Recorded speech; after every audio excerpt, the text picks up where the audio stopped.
अस्सलाम वालेकुम स्टूडेंट्स। आज हम कर रहे हैं एक्सरसाइज 3.2 का जो क्वेश्चन नंबर 1 है, इसमें उन्होंने कहा है कि if y varies directly as x and y is equal to 8 when x is equal to 2। इसका मतलब यह है कि उनने हमें बताया है कि जो y है वो हमारे पास वेरी कर रहा है डायरेक्टली एज x, यानी कि x के डायरेक्टली प्रोपोर्शनल है। इसमें अब उनने y की और x की वैल्यूज़ दे दी हैं इस क्वेश्चन में। इससे पहले हम सोल्व कर लेते हैं जो इन्हें फर्स्ट स्टेटमेंट लिखी हुई है। उसमें क्या है कि यहाँ पे मैं इसे सेपरेटली कर लेती हूँ।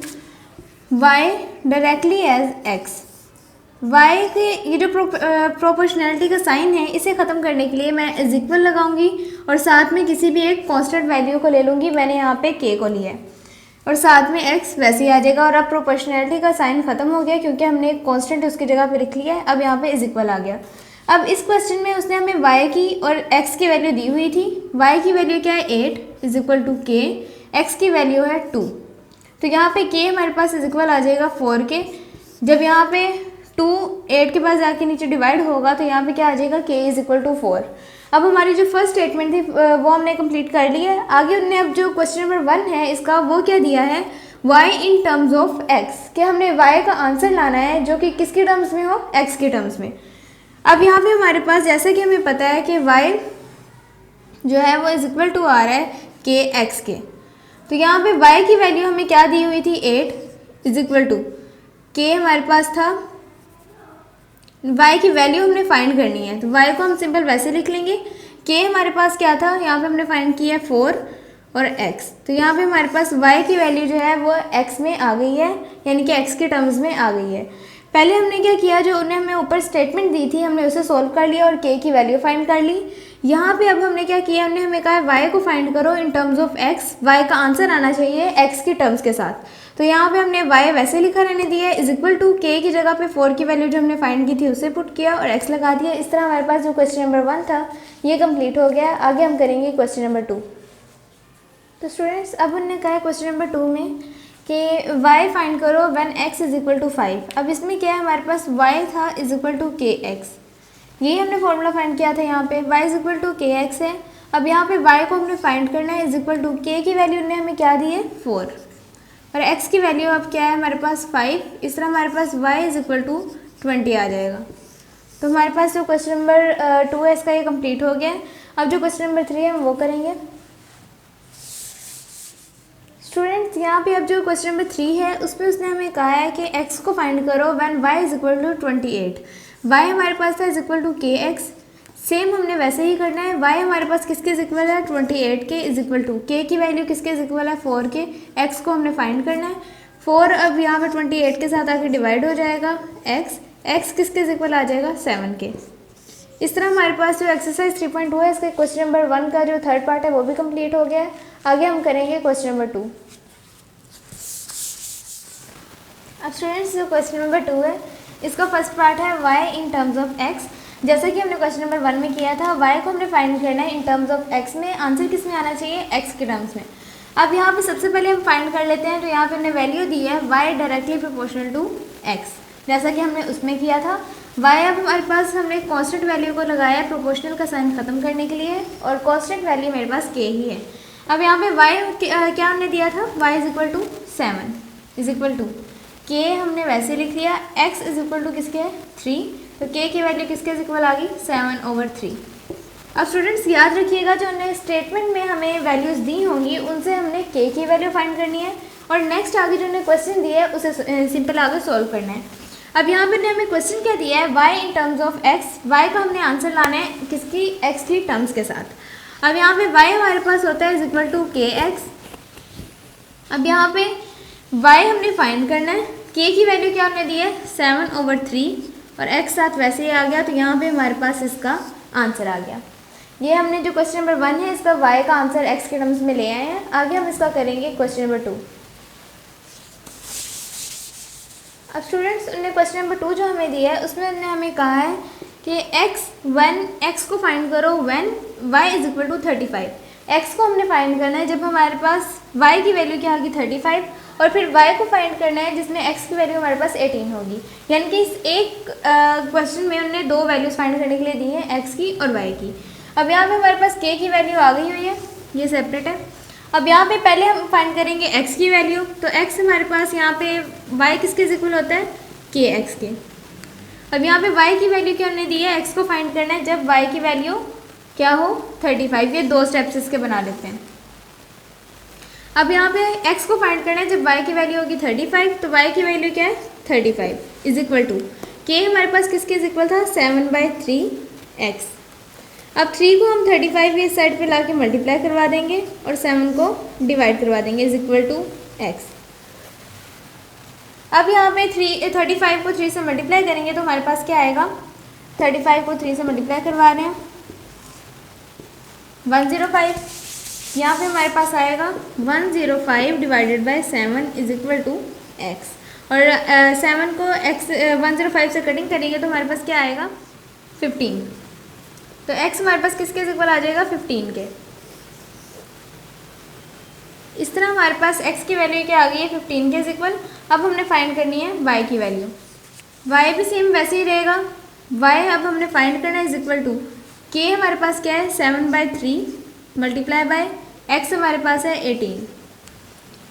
अब 3 को और 18 को हम कैंसिल करेंगे तो 3 6 द 18 y is equal to 7 multiply by 3 7 multiply by 6। तो हमारे पास क्या आता है y इज इक्वल टू 42। इस तरह हमारे पास x की वैल्यू भी आ गई जो कि हमने फाइंड की थी 15 और y की वैल्यू भी आ गई। ऐसे हमारे पास जो इसका क्वेश्चन नंबर 2 है ये भी कंप्लीट हो गया है। आगे हम करेंगे क्वेश्चन नंबर 3। अब स्टूडेंट्स आगे जो क्वेश्चन नंबर 3 है उसमें उसने हमें क्या कहा है कि if r directly proportional to t, अगर r हमारे पास डायरेक्टली प्रोपोर्शनल है t के और r की वैल्यू हमारे पास क्या है 5 और t की वैल्यू क्या है when t is equal to 8, यानी कि r directly proportional to t, r is equal to 5 and t is equal to 8, find the equation connecting r and t। हमने उस इक्वेशन को फाइंड करना है जो कनेक्ट कर रही है r को और t को। यहाँ पे कनेक्टिंग इक्वेशन हमारे पास क्या होगी, जो हमने कांस्टेंट वैल्यू इनका प्रोपोर्शनल का साइन खत्म करने के बाद कांस्टेंट वैल्यू लगाएंगे वो इनकी होगी इक्वेशन कनेक्टिंग। अब ऑल्सो फाइंड r। अब इसके बाद हमने क्वेश्चन जो है वो सेकंड पे दे दिया है कि ऑल्सो फाइंड r। इसके बाद r को भी फाइंड करना है when t is equal to, जब हमारे पास t किसके इक्वल होगा 64 के। और थर्ड क्वेश्चन क्या है, इसके बाद हमने t फाइंड करना है जब हमारे पास r क्या होगा इज इक्वल टू 20। अब ये उनने हमें 3 क्वेश्चन जो है वो एक ही क्वेश्चन में मर्ज कर दिए। अब यहाँ पे सबसे पहले हम करते हैं r directly proportional to t। यहाँ पे हम ले लेते हैं r डायरेक्टली प्रोपोर्शनल हमारे पास t है, हमने प्रोपोर्शनल का साइन खत्म किया k लगा दिया। अब r की वैल्यू ने हमें यहाँ पे क्या दी है 5 is equal to k, t की वैल्यू दी है 8, ये यहाँ पे डिवीजन में आ जाएगा इज इक्वल टू k। तो k की वैल्यू हमारे पास क्या आ जाएगी 5/8।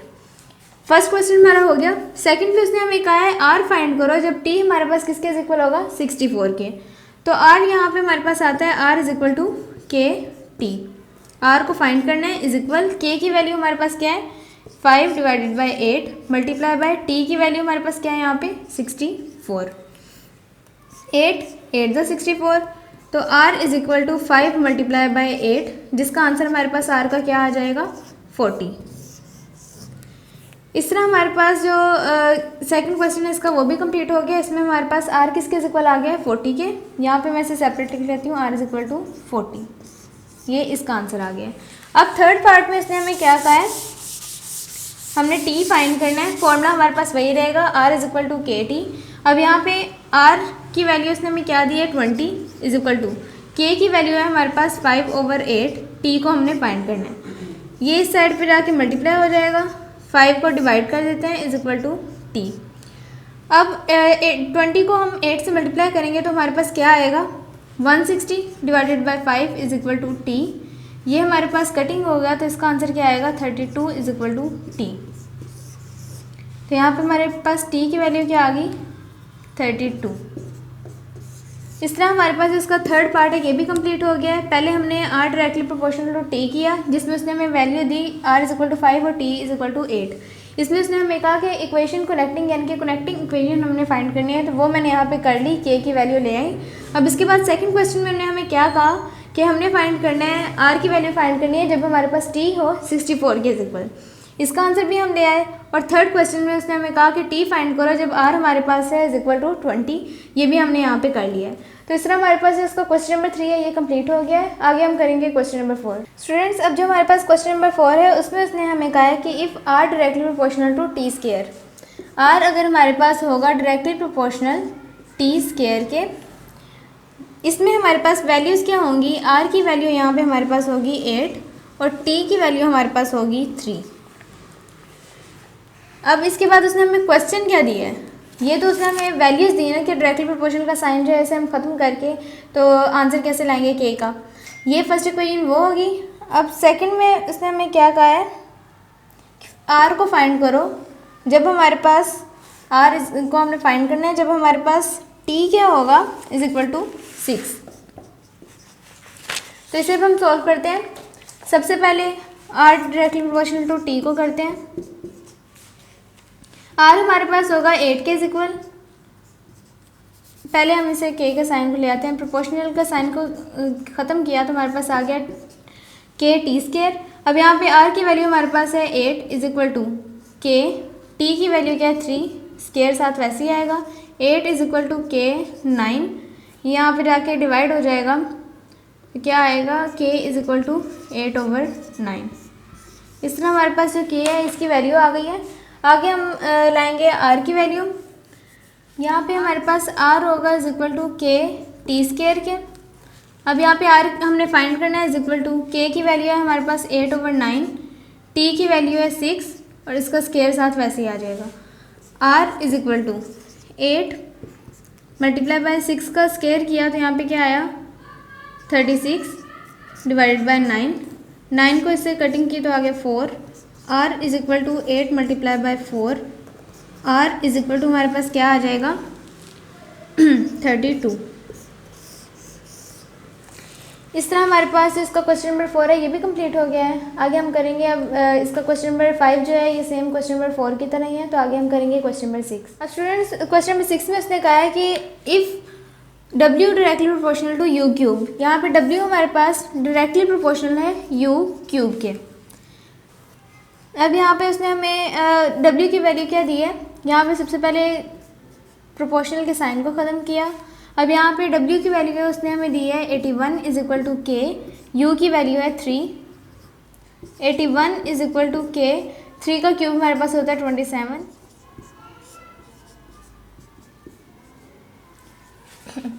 अब यहाँ पे 27 को 81 से डिवाइड किया तो हमारे पास आ गया 3, तो के हमारे पास इज इक्वल आ गया 3 के। इसके बाद सेकंड पे उसने हमें कहा है फाइंड W को फाइंड करो जब हमारे पास U की वैल्यू क्या हो 5। फॉर्मूला हमारे पास वही रहेगा। अब यहाँ पे W की वैल्यू हमने फाइंड करनी है इज इक्वल टू के की वैल्यू हमने निकाली है वो है 3 U cube, W is equal to 3, U हमारे पास क्या है 5 इसका cube, W is equal to 3, 5 का क्यूब हमारे पास होता है 125, W इज इक्वल टू 3 को हम 5 से मल्टीप्लाई करेंगे तो हमारे पास क्या आएगा 125 से मल्टीप्लाई करते हैं 375, तो W की वैल्यू हमारे पास आ गई है 375। इस तरह हमारे पास इसका क्वेश्चन नंबर 6 है, ये भी कंप्लीट हो गया है। अब इसका क्वेश्चन नंबर 7 जो है वो सेम क्वेश्चन नंबर 6 की तरह है, वो आप खुद कर लीजिएगा। और अगर इन क्वेश्चन से रिलेटेड कोई भी क्वेश्चन हो तो वो कमेंट उसका आंसर जो है वो पूछ लीजिएगा। अब अगर अभी तक आपने मेरे चैनल को सब्सक्राइब नहीं किया तो सब्सक्राइब कर दें और साथ ही बेल आइकन को प्रेस कर दें ताकि मेरे हर आने वाली न्यू वीडियो आपको मिलती रहे। नेक्स्ट वीडियो में मुलाकात होगी, तब तक के लिए अपना बहुत ज़्यादा ख्याल रखिएगा। अल्लाह हाफिज़।